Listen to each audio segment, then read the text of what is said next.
Hoje, gente, eu queria ler então Palavras de Vida Eterna. Aqui, ó, Palavras de Vida Eterna, livro do nosso amado Emmanuel, psicografia de Chico, maravilhoso sempre, né? E nós vamos estudar aqui o nosso capítulo 94. Anota aí, 94. É. Gente, o capítulo 94 ele fala de questões profundas. O capítulo 94 ele fala. Eita, tem que sumiu aqui. Beneficência e paciência. Beneficência e paciência. Pois é, pois é, pois é. Então, capítulo 94, Palavras de Vida Eterna, Beneficência e Paciência. A caridade é paciente e benigna. Fala do apóstolo Paulo. Primeira epístola aos Coríntios, versículo 13. Capítulo 13, perdão, versículo 4. A caridade é paciente, ela é benigna. Paulo. Comentário de Emmanuel. Beneficência, sim, para com todos. Prato dividido. Veste aos nus, remédio aos doentes. Asilo aos que vagueiam sem teto. Proteção à criança desamparada. Auxílio ao ancião em desvalimento. Socorro às viúvas. Refúgio aos indigentes.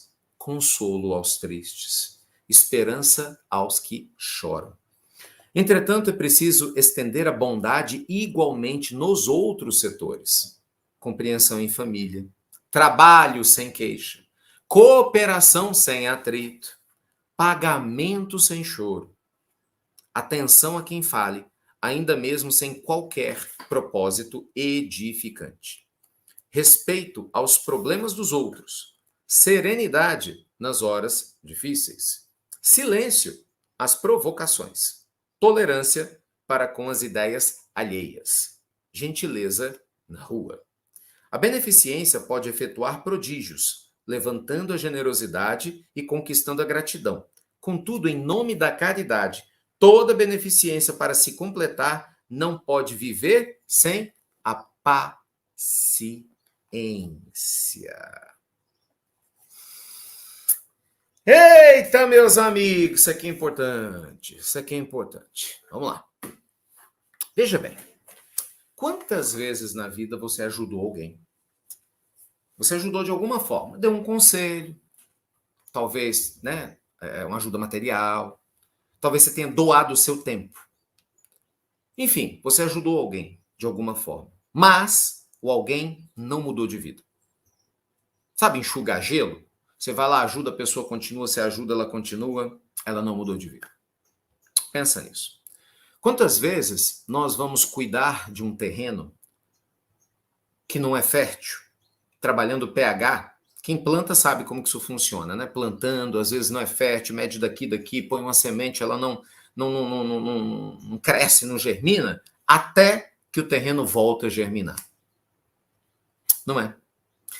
Meus amigos, Emmanuel está nos contando algo muito importante. Fazer o bem é fundamental, né? Que é a beneficência. Então, o que é fazer o bem? É você sair de você e olhar o outro, né? É eu sair de mim e começar a olhar quem me rodeia. Eu sair de mim e começar a olhar aquele que precisa de mim, né? Eu sair de mim e começar a prestar atenção naquele que está em necessidade. Então isso é muito importante, né? Quando a gente tem essa possibilidade da gente poder fazer isso, isso faz uma diferença muito grande. Definitivamente faz uma diferença muito grande. Aprender a olhar as outras pessoas com carinho, aprender a olhar as outras pessoas com gratidão. Mas a gente precisa aprender a fazer isso com paciência. Não é? A gente precisa aprender a fazer isso, gente, com paciência, porque nem sempre o tempo da gente é o tempo de Deus. Aliás, quase nunca, né? Então, imagina, você vai pegar seu filho para estudar com ele. Não necessariamente ele vai tirar as melhores notas imediatamente. Às vezes você vai conversar com seu filho 10 vezes a mesma coisa, ou com a filha, né? 10 vezes a mesma coisa. E ele ou ela não vai despertar do jeito que você quer. É difícil, claro que é. Aí você fala, mas eu estou fazendo o meu papel. Sim, mas está faltando a paciência. Talvez não é nem a paciência com o outro, é a paciência com você. Olha que loucura. Porque, veja bem, se a gente não tomar cuidado, para ajudar, a gente corre o risco de querer se impor, né? E aí você se torna uma pessoa intolerante. Já te ocorreu que normalmente a pessoa intolerante, na cabeça dela, ela sabe o que quer e ela está ajudando? Pergunta para as pessoas intolerantes na política se ela, na cabeça dela, ela não acha que está ajudando quando ela briga, literalmente, até às vias de fato, para defender o ponto de vista político dela. Na cabeça dela, está ajudando a fazer o que é certo. Ué. Né? Pergunta para o intolerante religioso se na cabeça desse intolerante ele não tem a certeza que ele encontrou o melhor caminho para chegar até Deus. Então, na cabeça dele, ele está brigando com você porque você é uma pessoa cega e ele quer te mostrar qual o caminho para levar até Deus, porque você está errado. Então, na cabeça da pessoa intolerante, ela está certa. Veja, então essa pessoa, na intolerância, ela chega à loucura de matar uma pessoa, porque ela não entendeu. Olha o nível de doença. Olha o nível de doença que a gente chega. Olha o nível de doença. Então não adianta você olhar para o seu marido, para sua esposa, para o seu filho, para o seu chefe, para o seu funcionário, seja lá para quem for, e você querer enfiar na cabeça da pessoa uma coisa que essa pessoa não está pronta. Você pode semear, você pode fazer sua parte, mas cabe ao outro despertar quando ele dá conta. Ah, Ricardo, vai sofrer. Deixa sofrer, ué. Não tem outro jeito. Gente, entenda o seguinte, o sofrimento também é de Deus. Nunca pensou isso, não? Não é só o prazer que é de Deus, o despertar espiritual. O sofrimento é de Deus. Eu vejo muitas vezes o sofrimento... Sabe aqueles abridores de lata? Hoje cada vez é mais fácil, né? Que a gente puxa, as latinhas já vem. Mas eu sou daquela época que tinha um abridor de lata. Não tem aquele negócio tic, tic, tic, tic, tic, tic, tem um abridorzinho de lata? Aquele abridor de lata é mais ou menos a função, às vezes, que a dor traz na nossa vida. Você vai abrir uma lata que está fechada para enxergar o conteúdo que está lá dentro. Então, tem algumas pessoas que elas não são simples a ponto de, vou pegar, vou abrir facilmente. Não, tem que ser um abridor mesmo, senão não abre. E é aí essa a função da dor. Essa é a função do sofrimento. O sofrimento nunca é a primeira opção de Deus, da lei divina. Você pode ter certeza disso. O sofrimento não é a primeira opção para fazer com que você cresça, com que eu cresça, para fazer com que a gente ame mais, para fazer com que a gente desperte. Não é. Quando ele chega, pode ter certeza que os outros professores passaram antes.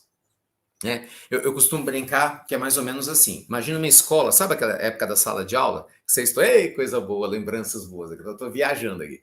Imagina na sala de aula, sala dos professores. Vocês lembram da sala dos professores? Lembra lá da sala dos professores? E aí, na sala dos professores, professor de matemática, português, geografia, aquela coisa, educação física, eles conversam, né? Aí, de repente chega um professor e fala, aquela sala é difícil. Aí o professor de geografia fala, não, eu gosto daquela sala. Aí chega o de biologia e fala, não, aqueles meninos são complicados, né? Aí chega o de matemática e fala, não, aquela sala é muito boa para mim. Então, assim, imagina que de repente tem uma sala dificílima, né? E aí, assim, vários professores tentaram dar aula nessa sala. Foi o professor amor, foi a professora paciência, foi a esperança, foi o professor... De repente, todos estão reunidos na sala dos professores falando, aquela sala é complicada. Chama a professora ou professor sofrimento. É? Aí, de repente, chega, né, o professor sofrimento, o jalequinho dele, né, com o plano de aula dele, e ele olha para todo mundo e fala, deixa comigo. É, criatura! Aí é a reunião da sala dos professores. Aí o professor sofrimento chega assim e fala assim, deixa comigo. Entendeu a ideia? Aí o professor sofrimento chega, aí não tem pra onde ir. Ou vai ou vai. Pode demorar anos, séculos. Uma hora você cansa de sofrer. Todo mundo cansa de sofrer. Todo mundo cansa de sofrer. Entendeu? A lei divina vem, a gente faz besteira, resgata, reencarna, vai para um lado, vai para o outro. Mas chega uma hora que a dor é tão grande que a gente cansa de sofrer. A pergunta é, precisa chegar nisso? Não, né? Então, por isso que Emmanuel está falando nesse texto. A gente faz o bem, mas a gente tem que fazer o bem com sabedoria, tem que ter paciência, senão você enlouquece, viu? Falando sério. Senão você vai fazer uma coisa que é certa, mas do jeito errado. Aí você nem se beneficia e ainda prejudica no outro bem que você está fazendo. Desafio, gente. É desafio. É desafio. Né? Então, assim, vamos analisar com carinho a beneficência como um dever de todos nós. Mas lembre-se, o tempo da colheita pertence a Deus. Ontem, na nossa reunião mediúnica, num determinado contexto, né, conversava com alguns amigos a esse respeito. O tempo da semeadura é livre, a colheita é obrigatória, mas a hora que essa colheita vai ser feita, só Deus sabe. Nosso papel é semear, entendeu? da melhor maneira possível. Que hora que nós vamos colher? Não sei. Tenho a menor ideia. Eu fico imaginando há quanto tempo os amigos espirituais estão semeando na nossa alma. Imagina, hoje, em pleno século, né, 21, nós estamos aqui, uma sexta-feira, né? Deixa eu ver, 11h25 da manhã, assistindo o Evangelho. Ou você que vai chegar nessa parte gravada, quer dizer, você ainda teve o desejo de assistir essa gravação até essa hora. Então você está me ouvindo também. Olha que legal, imagina quantos séculos de trabalho, milênios talvez, até mais, foi necessário para moldar na nossa alma o desejo de um dia estarmos aqui, entendeu? Então não é da noite para o dia. O plantio, ele é constante, mas a hora da colheita, entendeu? O tempo da colheita não é na hora que a gente quer. Faz sentido isso? Então, assim, presta atenção, sabe por quê? Porque muita gente, às vezes, desiste de fazer o bem porque não vê o resultado imediato. Nunca faça, pelo amor de Deus, nunca faça isso. Nunca faça essa loucura. Nunca desista de fazer o que é certo porque o resultado não veio. Nunca faça isso. Porque o papel de quem ama é semear até o último minuto na terra e depois que desencarna. Como falava Madre Teresa, é amar até doer. Esse é o papel de quem ama, entendeu? Então, às vezes, você vai amar de perto, tem hora que você vai amar à distância, tem hora que você vai amar só na oração, porque não tem como estar perto do outro, tem hora que você... Tem um monte de horas. Mas você vai estar fazendo o que é certo. Sabe? Nunca seja corrupto porque ninguém quis ser honesto. Existe isso, gente. Nunca traia seus princípios só porque um monte de gente que você conhece está fazendo isso. Não, não traia os seus princípios. Entende? É necessário a gente construir, a gente ter coragem, entendeu? Para cultivar as virtudes certas. Dever. O ser humano de bem, ele assume o dever de melhorar a si mesmo, né? E ele se protege dos sofismas psicológicos que a gente cria para a gente mesmo. Então a gente se engana pra caramba. E a gente tem que ter a coragem de fazer aquilo que não é prazeroso. Por isso, lembrando a frase famosa de Kant, você só é livre quando você faz aquilo que você não gosta. Porque muitas vezes, para se libertar, a gente vai ser forçado pelo dever fazer o que não gosta. Graças a Deus. Entendeu? Às vezes a sua vontade é xingar e esganar o outro. Então, sua vontade é essa. E para você ser livre, você tem que ser capaz de não fazer isso. Então, o que você gosta é querer esganar o outro que te incomodou. Então, para você ser livre, você tem que ser capaz de fazer o que você não gosta, que nesse caso é revidar. Entendeu a ideia? Porque senão você não é livre. Se você só faz o que você gosta, você é prisioneiro dos seus instintos. Que é o que faz a nossa humanidade estar do jeito que está, né?